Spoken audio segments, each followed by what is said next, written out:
Magandang buhay! Today's recipe, isang simple at sobrang daling lutuin at sobrang sarap.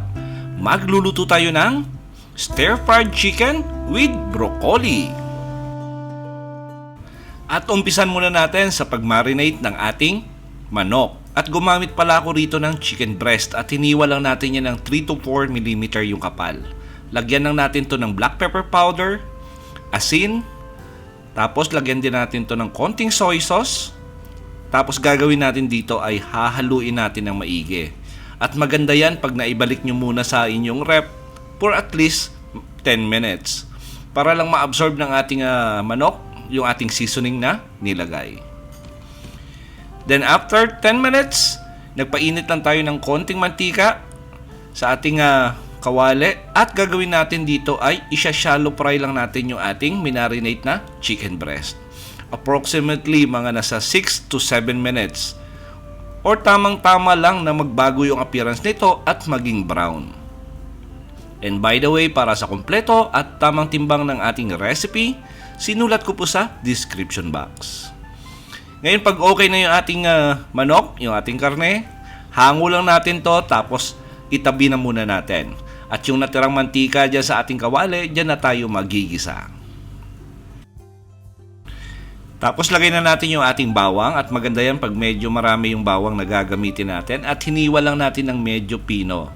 Sangkutsa lang natin to ng mga 10 to 15 seconds. Tapos moderate flame lang yung gagamitin natin para hindi mabigla yung bawang natin. Tapos lagay na rin natin yung ating sibuyas na hiniwa natin sa maninipis. Gisa lang natin to hanggang magbago yung appearance, maging translucent at lumabas yung amoy o aroma ng ating sibuyas. Siguro mga 30 to 40 seconds. Tapos pag okay na, lagay na natin yung ating sinalo fry na karne ng manok. Haluin muna natin saglit. Tapos lalagyan na rin natin to ng mga seasoning.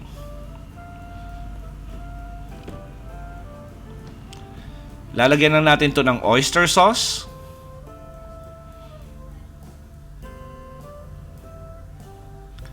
Tapos haluin natin saglit para ma-absorb ng ating chicken breast yung ating oyster sauce na nilagay. And take note, moderate flame lang yung gagamitin natin para hindi tayo masunugan. Tapos lagay na rin ako rito ng half cup of tubig. Tubig lang yung ginamit natin kasi wala naman tayong stocks. So maglalagay na lang tayo ng broth cubes mamaya or flavor enhancer. Ngayon sa sauce, depende po yan sa inyo kung gaano karami yung sauce na lalagay nyo. Sa tubig na kayo mag-a-adjust. Lagay tayo ng powder seasoning. Haluin natin saglit.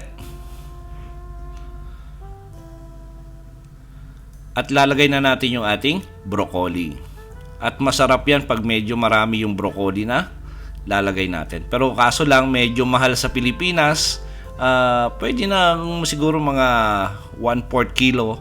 At kung merong cauliflower, pwedeng alternative yung cauliflower kasi mas mura yon compare sa broccoli flower.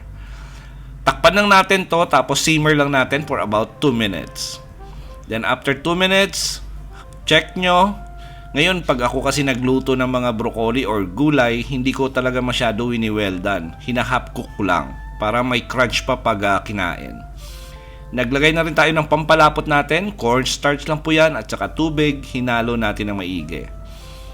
At maganda yan pag gradually lang yung nilagay nyo, lalo na pag hindi nyo pa kabisado maglagay ng cornstarch. Naglagay na rin ako rito ng sesame oil para may konting aromatic na Chinese yung ating recipe.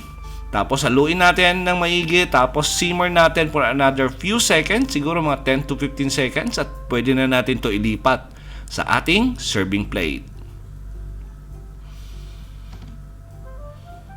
Nai-imagine nyo na ba yung sarap ng ating recipe for today? Nako, try nyo at napakadaling gawin. Optional lang, lagay tayo ng toasted sesame seeds. Kung mura sa inyo dyan, pwede nyo namang lagyan. Pag medyo mahal, okay lang na wag na natin lagyan.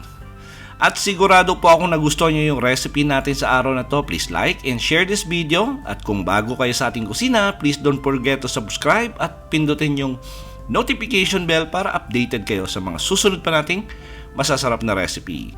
Salamat sa panonood at ito ang Kusina ni Dan Levy.